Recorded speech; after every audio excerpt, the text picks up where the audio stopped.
할렐루야. 사랑하는 성도 여러분, 11월 14일 화요일 아까베 시간이 돌아왔습니다.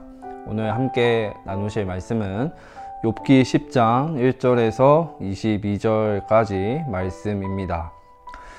오늘 말씀의 내용은 빌닷의 독설에 대한 욥의 답변이 9장에 이어서 계속 되고 있는 모습을 보여주고 있습니다.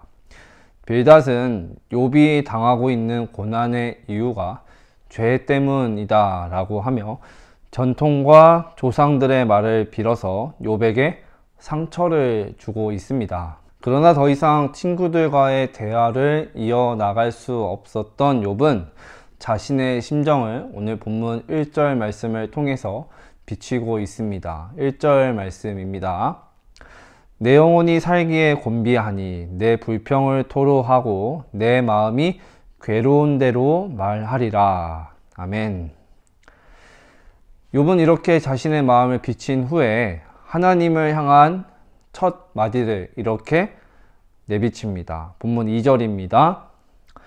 내가 하나님께 아뢰오리니 나를 정죄하지 마시옵고 무슨 까닭으로 나와 더불어 변론하시는지 내게 알게 하옵소서.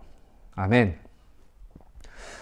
말씀에서 중요한 단어가 나타납니다. 바로 무슨 까닭으로 입니다. 우리가 신앙생활을 하다 보면 참으로 많은 일들을 겪습니다. 행복하고 기쁜 일을 만나기도 하고 때로는 감당하기 어렵고 슬픈 날들을 만나기도 합니다. 말씀을 의지하고 믿음으로 나아갔을 때 하나님의 큰 은혜를 맛보기도 하고 또 때로는 하나님의 말씀은 잊은 채 세상의 기준으로 살다가 우리 자신 스스로의 민낯을 발견하고 무너진 날도 있습니다. 그런데 그중 무엇보다 힘든 날은 욥과 같이 오늘 우리가 하는 일이 무슨 까닭으로 어떤 이유 때문에 이렇게 흘러가고 있는지 모를 때입니다. 그때 우리는 욥의 심정과 같이 긴 한숨이 나오게 됩니다. 욥도 마찬가지였을 것입니다. 자신의 눈앞에 놓인 상황과 현실 때문에 감당할 수 없고 또 육체적인 고통도 욥을 힘들게 했지만 그것보다 욥을 괴롭게 한 것은 현재 자신에게 일어나고 있는 일들이 무슨 까닭으로 일어났는지, 어떤 이유 때문에 일어났는지, 하나님의 참뜻은 어디에 있는지 모르기 때문이었을 것입니다. 그러기에 욥은 처절하게 자신이 왜 이런 고난을 당해야 하는지 하나님께 묻습니다. 그리고 친구들의 말에 의한 상처뿐만 아니라 또한 하나님의 침묵하심에 대한 갈급한 심정으로 자신의 처지를 토로합니다. 말씀을 계속 이어서 보겠습니다. 본문 7절 말씀입니다. 주께서는 내가 악하지 않은 줄을 아시나이다. 주의 손에서 나를 벗어나게 할 자도 없나이다. 아멘. 말씀에서 누구라도 하나님의 손에서 벗어나게 할 자가 없다는 고백은 바로 자신이 하나님의 손에 있기에 자신은 악하지 않음을 역설적으로 지금 강조하고 있는 것입니다. 8절부터 12절까지의 이 욥의 고백은 욥은 하나님만이 지으시기도 그 지으신 것을 멸하시기도 할 수 있는 분이심을 고백을 하면서 진흙그릇이 금세라도 깨어질 것 같은 다급한 자신의 처지를 고백을 하고 있습니다. 욥은 하나님이 자신의 무죄함을 아신다고 확신합니다. 또한 하나님이 전능하다라는 사실도 확신을 하고 있습니다. 하나님이 자신을 창조하셨고 흙으로 빚으셨고 피부와 살과 뼈와 힘줄로 친히 만드셨습니다. 그리고 지금까지 생명과 은혜를 주셔서 보살펴 주시고 동행하시고 지켜주셨습니다. 그런데 왜 지금은 자신에게 등을 돌리고 계시는가? 왜 이렇게 자신을 힘들게 멸망시킬 정도까지의 상태로 내모시는가? 의문이 드는 것입니다. 왜냐하면 욥은 하나님을 믿었기 때문에, 그래서 지금 더 큰 고통에 빠져 있는 것입니다. 무엇이 문제일까요? 하나님이 부족해서가 아닙니다. 바로 욥이, 그리고 우리가 하나님을 알기에 부족한 자들이기 때문입니다. 그럼에도 불구하고 욥은 하나님께서는 자신의 생명을 지키시며 자신을 끝까지 사랑하시고 돌보시는 분이심을 고백을 하고 있습니다. 그리고 욥은 자신의 생명의 주인이신 하나님과 자신의 관계를 결코 잊지 않았습니다. 끝으로 20절과 21절에 욥이 이렇게 고백합니다.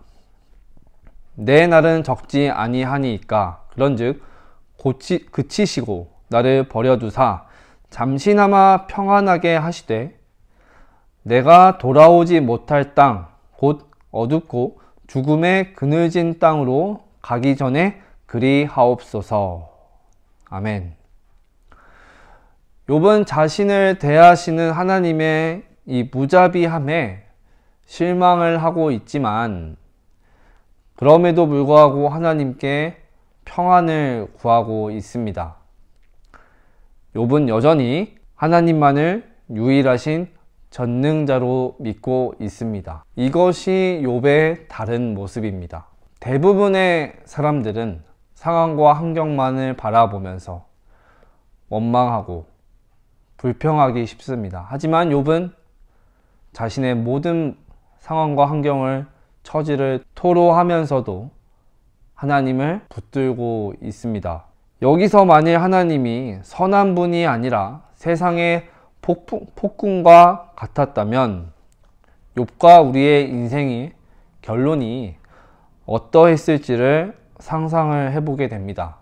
결론적으로 욥은 자신에게 지금 벌어지고 있는 일에 대해서 상식적으로, 이성적으로 이해할 수 없는 상황이지만 끝까지 자신의 무죄를, 그리고 하나님의 공의로우심을 강조하고 있습니다.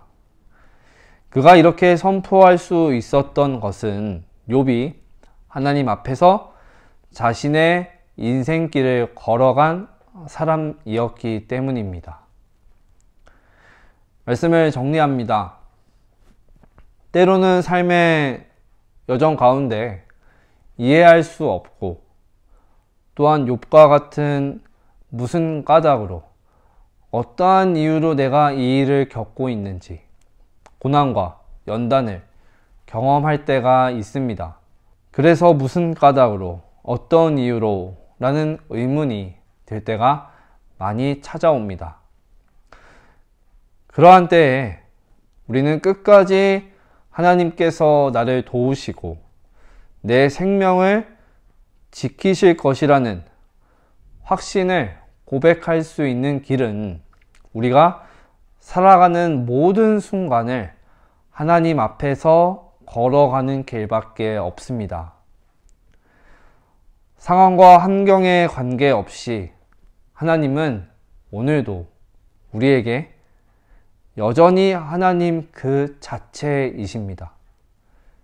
이 사실을 기억하면서 하나님의 하나님 되심을 붙들고 고백하면서 오늘도 하나님께서 우리에게 허락하신 그 은혜와 섭리 속에서 우리의 생각과 이성적 판단으로 나아가는 것이 아니라 말씀 가운데에서 온전히 순종으로 나아가는 우리의 삶의 자리가 되기를 간절히 소망합니다. 기도하겠습니다. 하나님, 오늘도 부족한 자들에게 진리의 말씀을 허락하시니 감사합니다. 우리는 한 치 앞도 내다볼 수 없는 연약한 자들입니다. 하나님, 이 하루를 살아갈 때에도 행여나 이해하지 못하는 일이 우리 눈앞에 펼쳐질지라도, 받아들이기 힘든 일이 눈앞에 펼쳐질지라도, 하나님, 우리가 하나님으로 인하여 기쁨으로, 믿음으로 살 수 있도록 은혜를 더하여 주시옵소서.